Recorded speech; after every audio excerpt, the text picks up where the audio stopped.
মুখে দিলে একদম পুরো মিলিয়ে যাচ্ছে আর মনে হচ্ছে মধু খাচ্ছি। এটা সাধারণত বিহার এবং উত্তরপ্রদেশে চাষ হয়ে থাকে, ভীষণ ভালো ভ্যারাইটি।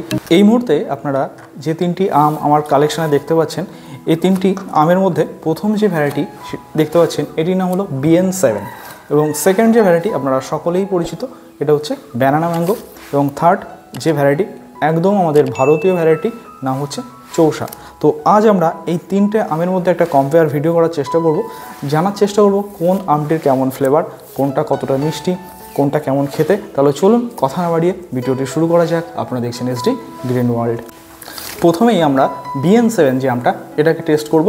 অ্যাকচুয়ালি এই আমটা নিয়ে কিন্তু অনেক বিতর্ক আছে, অনেকে এটা বলে থাকেন সিমওয়াং, যেটা নামডকমাই সিমওয়াং, অনেকে বলেন না এটা আলাদা, BN7টা আলাদা। তো যাই হোক, সেই তর্কে আমি যেতে চাই না। অ্যাকচুয়ালি আমার অতটা অভিজ্ঞতা নেই, যেহেতু আমি BN7 নামে কালেকশন করেছি, আপনাদেরকে সেই নামে এটাকে পরিচয় করাচ্ছি। তাহলে চলুন এই ফলটাকে আমরা প্রথমে কেটে নিই, দেখা যাক। ফার্স্ট টাইম টেস্ট করব BN7 কেমন খেতে হয় দেখা যাক।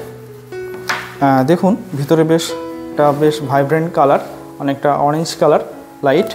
তো একটা টুকরো নিয়ে দেখা যাক ফার্স্ট কেমন খেতে হয়। দেখুন ভিতরের কালারটা বেশ ভালো কালার, স্মেলটা বেশ ভালো আসছে। কাছ থেকে দেখাতে বলবো কালারটা একটু দেখুন। তবে সেইভাবে কাটবার সময় ফাইবারটা আমার চাকুতে বাঁধেনি, তবে খাবার সময় পুরোটা বুঝতে পারবো ফাইবার আছে কিনা। তাহলে চলুন ব্রিক্স মিটারে এর মিষ্টতা কত এসছে আমরা একটু প্রথমে দেখে নিই। যেখানটা বেশি পেকেছে সেই সাইড থেকেই আমি নিচ্ছি, দেখা যাক কত আসে ব্রিক্স মিটারের মিষ্টতা। প্রথমেই বলি ভিডিওটি করা হচ্ছে আজ অগাস্ট মাসের 14 তারিখে। হ্যাঁ দেখুন প্রচণ্ড জুসি একটি ভ্যারাইটি BN7। মিষ্টতা এসছে 17 মানে যে খুব খারাপ সেটা বলবো নয়, বেশ ভালো 17। দেখুন খেয়ে দেখা যাক এটা খেতে কেমন। ফার্স্ট টাইম টেস্ট করছি BN7।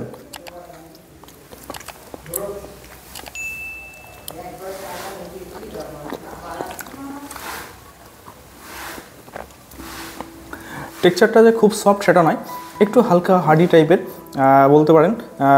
ফিল পাচ্ছি যে খুব সফট। অনেক ভ্যারাইটি আছে কি মুখে দিলে মিলিয়ে যায়, সেরকম নয়, একটু মুখে বাজছে ভ্যারাইটিটা। খেতে 17 ব্রিক্স এসছে, এবং মুখে যেহেতু টেস্ট করছি যথেষ্ট ভালো মিষ্টি লাগছে। যে খুব হাই সুগার কন্টেন্ট সেটা বলবো না, তবে যথেষ্ট ভালো সুইটনেস। আর যেহেতু এখন কন্টিনিউ বর্ষা চলছে, তো এর মধ্যে কিন্তু আমটা হারভেস্ট করা হচ্ছে। অগাস্ট মাসের 14 তারিখে টেস্ট রিভিউ হচ্ছে। খেতে ভালো, অবশ্যই খেতে ভালো, নো ডাউট। BN7 যে খুব যে হাই কোয়ালিটি সেটা বলবো না। পরবর্তী ভ্যারাইটি ব্যানানা ম্যাঙ্গো, আপনারা সকলে এটা সম্পর্কে পরিচিত, ভীষণ একটা ভালো ভ্যারাইটি। তো চলুন ফলটাকে কেটে নেওয়া যাক, দেখা যাক কেমন খেতে আসছে। অগাস্ট মাসের 14 তারিখ। এটাই গাছের লাস্ট ফল ছিল, দুর্দান্ত দেখতে হয় জানেন আপনারা সকলে। আর এর আটিটা কিন্তু একদমই পাতলা থাকে। এর ভক্ষণযোগ্য যে অংশটা সেটা যতটা জানা যায় প্রায় 80%-এর উপরে থাকে। দেখুন ভিতরের কালারটা কিন্তু দুর্দান্ত কালার।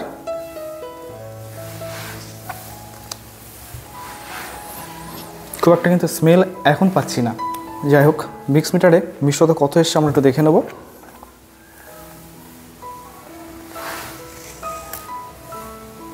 ব্যানানা ম্যাঙ্গো কত আসছে দেখে নিই আমরা ব্রিক্স মিটারে।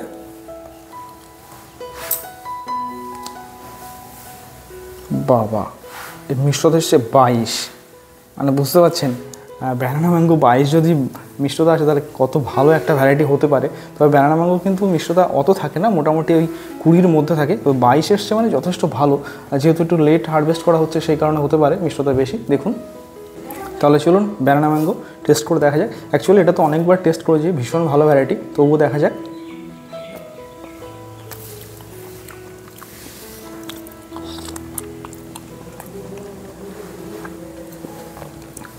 ব্যানানা ম্যাঙ্গো নো ডাউট খেতে একটা ভালো ভ্যারাইটি, চোখ বন্ধ করে বলা যায়। তবে একটা মজার বিষয়, এটাতে ব্রিক্স এসেছিল 17, এটাতে এসছে 22। আমি এটার মধ্যে বিন্দুমাত্র টকের কিন্তু বংশ পাইনি। এটাতে 22 এলেও হালকা একটা ফ্লেভার কিন্তু এর মধ্যে আছে, টক এবং মিষ্টি একটা ব্যালেন্স ফ্লেভার আছে।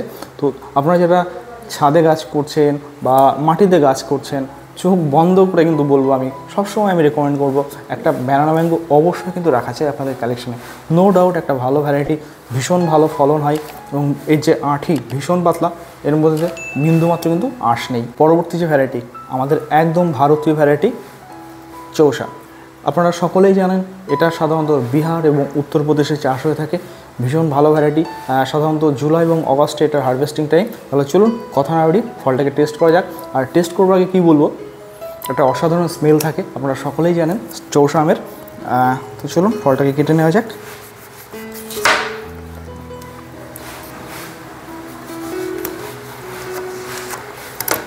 হ্যাঁ দেখুন ভিতরের কালারটা কি দুর্দান্ত কালার এবং প্রচণ্ড জুসি একটা ভ্যারাইটি। ভিতরে কিন্তু বিন্দুমাত্র ফাইবার নেই, কাছ থেকে একটু দেখাতে বলবো কালারটা। এবং যখন ফলটা আমি কেটেছি একটা আলাদা একটা স্মেল কিন্তু নাকে চলে এসছে, দুর্দান্ত একটা স্মেল, দারুণ একটা স্মেল আছে। তাহলে চলুন ব্রিক্স মিটারে মিষ্টতা কত এসছে আমরা দেখে নেব।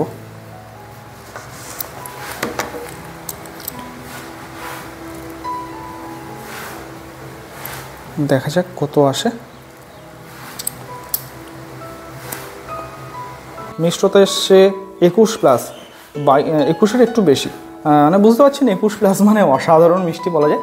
দেখুন আপনারা। তাহলে চলুন আমাদের ভারতীয় আম চৌসা খেতে কেমন দেখা যায়। অ্যাকচুয়ালি অনেকবার টেস্ট করেছি, নতুন করে বলার কিছু নেই এটা সম্পর্কে। কি বলবো আপনাদেরকে, মুখে দিলে একদম পুরো মিলিয়ে যাচ্ছে আর মনে হচ্ছে মধু খাচ্ছি। অসাধারণ একটা স্মেল, দুর্দান্ত খেতে, এর মধ্যে একদমই ফাইবার নেই, দুর্দান্ত খেতে। বিশেষ করে আমাদের ভারতীয় আমের যদি বলা হয়, কম্পেয়ার করা হয়, চৌসা আমের নিশ্চয়ই ধারে কাছে কোনো আম আর কি রাখা ভীষণ একটা নামকরা একটা ভ্যারাইটি, আপনারা সকলেই জানেন। তো বন্ধুরা, এই যে তিনটা আম আমি টেস্ট করলাম, এর মধ্যে চোখ বন্ধ করে বলতে হয় আমাদের ভারতীয় চৌসা অবশ্যই সব থেকে সেরা একটা আম। তো আপনারা যারা একটা আম গাছ, বিশেষ করে ভারতীয় আম কালেকশন করতে চাইছেন, চোখ বন্ধ করে বলতে পারি আপনারা আপনাদের কালেকশনে অবশ্যই চৌসা আম সংগ্রহে রাখুন। তবে আমাদের এই বেঙ্গলের ক্লাইমেটে কতটা এটার পারফর্ম করবে সেটাও একটু দেখতে হবে, আর একটু সময় সাপেক্ষ বিষয়। তো অবশ্যই আপনারা চৌসা আম আপনাদের সংগ্রহে রাখুন, ভীষণ ভালো একটা ভ্যারাইটি, সব দিক থেকে পারফেক্ট একটা আম হচ্ছে আমাদের ভারতীয় চৌসা। তো সেকেন্ড পজিশনে যদি বলতে হয় তাহলে অবশ্যই বলতে হবে এই তিনটা আমের মধ্যে ব্যানানা আম, এবং থার্ড যদি বলা হয় অবশ্যই BN7। তো তিনটে আম তিনটেই ভালো খেতে, তবে চৌসার বিকল্প কখনোই হতে পারে না অন্য কোনো আম। তাহলে চলুন বন্ধুরা, ভিডিওটা আমরা এখানেই শেষ করি। যদি ভিডিওটি ভালো লাগে অবশ্যই ভিডিওটিকে লাইক, শেয়ার এবং চ্যানেলটি সাবস্ক্রাইব করতে ভুলবেন না। দেখা হচ্ছে পরবর্তী ভিডিওতে।